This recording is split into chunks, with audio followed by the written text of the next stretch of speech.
Госпожа Ивановска, добро jutro. Добро утро. Јас ви благодарам што извоевте време за разговор за Гласот на Америка. Благодарам за това. Измина една година во која што терминот корупција беше еден од најупотребуваните кога стануваше збор за, да речеме, критики кон развојот на македонското општество. Може ли да извадиме една светла точка покрај бројните критики што ги имавме минатата година на полето на корупцијата во општеството? Па сега светла точка е да кажеме дека во извештајот за напредокот на државата, што го подготвува Европската комисија, Државната комисија за спречување на корупција беше позитивно оценета и тоа е како една, да кажеме, светла точка во целиот овој систем на институции кои што се бават со корупција, меѓутоа сепак знаете и вие, не е доволно само една институција да се залага, да вложува енергија и да работи. Системот функционира кога функционираат сите негови делови. Така што она што го истакна и Европската комисија беше дека треба да се почитуваат препораките и иницијативите кои што ги дава Државната комисија за спречување на корупција, се со цел да имаме завршници до крај. Минатата година ја обележа и доаѓањето на тимната санкции од САД. И на некој начин, да кажем, малку поострата реторика од американската амбасада, поточно од амбасадорката. Дали случајно имавте средба со тој тим и дали можеби од вас беа побарани информации за одредени лица, зашто беше посочено во нивната терминологија коруптивни актери од поранешната и сегашната власт? До сега не сме имале средба и не е ништо побарано, нели, од нас. Сега ќе видиме во иднина како ќе се одвиваат работите. Ние сме тука отворени за соработка, не само со домашните институции, туку и со меѓународните фактори, така што не е никаков проблем. Се е во интерес на вистината и на расчистување на ова општествено зло кое што на вистина многу не тишти.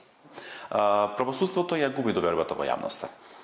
Што сметате вие, како институција или како претседателка на оваа комисија, што е тоа што треба да се промени во правосудството?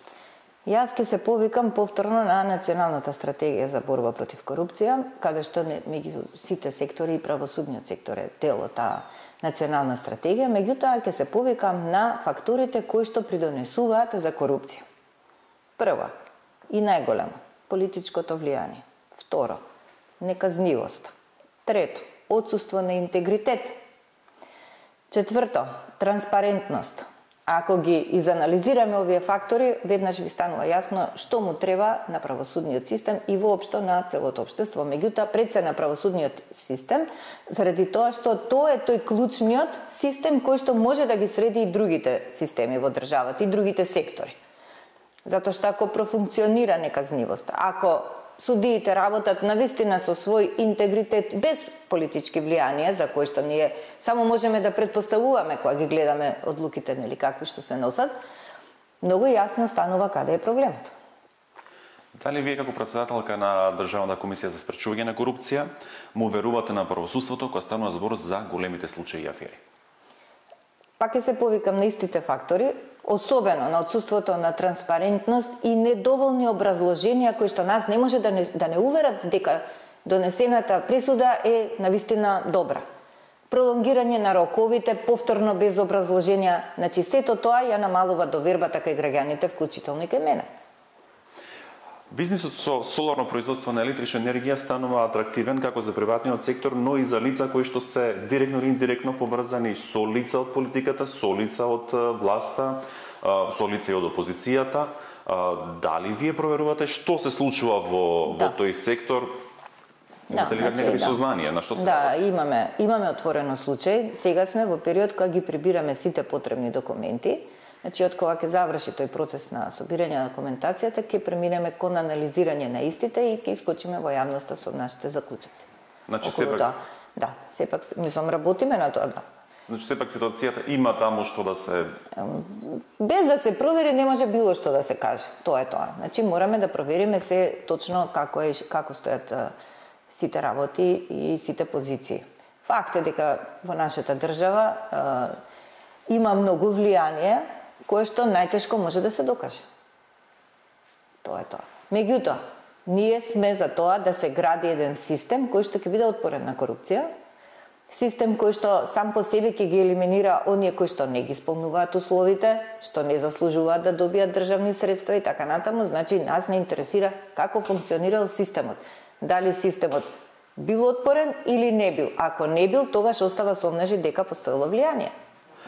За образованието. Образованието обичајно не е дел од интервјуа на оваа тематика, но сепак имавме ситуации во кои што се појавија учебници кои што имавме доцнење на свидетелства, доцнење на учебници или појава на учебници со голем број грешки. Остави ли тоа простори на вас, дали ви отвора тоа на работа на вас да проверите што се случи во образованието? Значи и кај нас има отворено предмет кој нели преку кој што се испитува набавката на учебниците во основното образование, инаку и самиот сектор образование е дел исто така од нашата национална стратегија, и тоа како во високото образование, така и во средното, односно основното образование. Ние сме се бавеле со повеќе случаи кои што се дел од образовниот систем, имаме дадено многу препораки во Министерството за образование, од кои за жал се уште немаме соодветни одговори. Кога сме кај образованието, каков е вашиот став или мислење или можеби предлог во однос на тоа корупцијата како појава која што е на некој начин ендемска во македонското општество и воопшто општеството на Балканот, за таа да влезе во образовниот процес? За жал, кај нас корупцијата стана начин на живот, дури не се препознава, дури стана на некои места стана и нормално. Тоа е она што е поразителното уште повеќе. Значи, јас сега имаме план и програма оваа година да ги посетуваме основните училишта. Почнавме минатата година, некаде на почеток на месец декември, и сега имаме да продолжиме и во останатите училишта. Дечињата се нешто чисто, кое што ние возрастните не смееме да го испрљаме. Меѓутоа, на прашањата дали дома ви кажуваат ако ви се сите петки ќе добиете тоа и тоа и тоа, сите во хор одговараат да. Значи, ете ти погрешен пристап на родителите. Дали учите да знаете или само за оцени? За оцени. Значи, начинот на размислување и пристапот кон дечињата мора да се смени. Ама тоа треба да го направат возрастните. Затоа ние во нашата национална стратегија тргнуваме уште од најмалата возраст, уште во градинките да се учат дечињата на вредности. Да не се учат на трговија со себе, мислам, помеѓу нив и помеѓу да уценуваат, дај ми го ова, ќе ти го дам тоа, или така ната.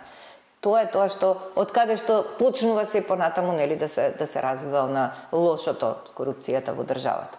Да се префрлиме кон здравството. Имаше случаи на оставки од раководни позиции поради високи исплатени суми за дежурства, за пресметки во платите и така натаму. Го проверувате ли здравството што се случува?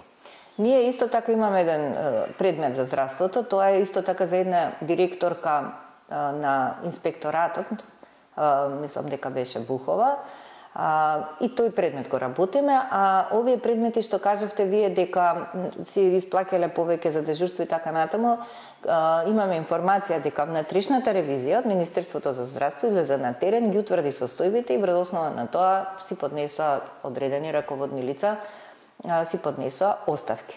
Она што сакам да го нагласам е дека внатрешната ревизија не треба да искача ад хок на терен кога ќе слушне нешто, туку дека тоа треба да биде процес кој што постојано ќе трае и раководните лица по одредени клиники, по одредени институции и воопшто во сите институции каде што има внатрешна ревизија треба да ја користат како алатка која што ќе им овозможува да се ги подобрат слабостите при одвивање на одредени процеси. Тоа е улогата на внатрешната ревизија. Меѓу другото, во нашата национална стратегија е констатирано дека внатрешната ревизија не може да се одигра својата улога токму поради влијание на првите луѓе во институцијата. Сега тука министерот праќа кај клиниките, меѓутоа колку сработила пример во самото министерство. Значи не сакам да преюдицирам нешто од него, сакам да кажам дека внатрешната ревизија е многу важна, меѓутоа не си ја одигрува улогата што навистина треба да ја одигра и да укаже на сите слабости во одредени институции што постојат. Дури има ситуации каде што раководно лице не ќе планот да го потпише за внатрешна ревизија. На што личи тоа? Мислам, токму тоа го потикнавте и прашањето, всушност Каква е состојбата со сите тие внатрешни ревизии, инспекцијски контроли, инспектори што треба да работат во рамките на самите институции? Така е. Значи ги утврдивме слабостите, утврдивме дека инспекцијските служби многу слабо си ја вршат својата работа од повеќе причини. Први, не се екипирани како што треба, секој бега веќе од инспекција затоа што е многу ризично, затоа што треба да се најде помеѓу два огна, помеѓу својата професионалност и помеѓу влијанието од страна на претпоставениот, и тоа воопшто не е лесно. Влијанието, пак ќе кажам, на претпоставениот, бришење на кинење на тие, не знам, пријави и така натаму, така што нашата оценка е дека во сите сектори инспекцијските служби не можат да се извршат задачата што треба да ја извршат. И затоа ние сега во следното проширување на националната стратегија, инспекцијските служби ги третираме како скроз посебна област, целосно посебна област, како што се јавните набавки, како што се вработувањата, ќе бидат инспекцијските служби и уште едно ќе додадеме државниот имот, значи секаде каде што има и тоа големи злоупотреби на државниот имот. Како работат инспекцијските служби, видете низ прозор. Значи да постојат и да работеа како што треба, инспекцијските служби од делот на градежништвото ние немаше сега во црна магла да се гушиме во Скопје, туку ќе имавме нормална магла која што од секогаш оваа котлина ја имала. Меѓутоа сега ние не можеме да дишиме и се наоѓаме во еден концентрационен логор што сами го создадовме, без функционирање на инспекцијските служби, за жал. Изоставив да ве прашам, дали постои и каде евентуално застој во релацијата на вашата комисија со правосудните органи? Видете, нашиот прв орган со кој што имаме, нели, контакт со правосудството е јавното обвинителство, односно соодветни јавни обвинителства, и навистина до сега не излезе ниту една јавна обвинителска одлука за спроведување на некој наш предмет на суд. Не само за овој состав на комисијата, него и за претходните состави. Во последно време можам да речем дека единствена светла точка е дека оттаму назначија контакт лице кое што од нас ги побара сите пријави што сме ги дале до обвинителството, за тие некако да видат до кај се, што се, до кај со постапувањето и така натаму, и се надевам дека тоа некако ќе профункционира.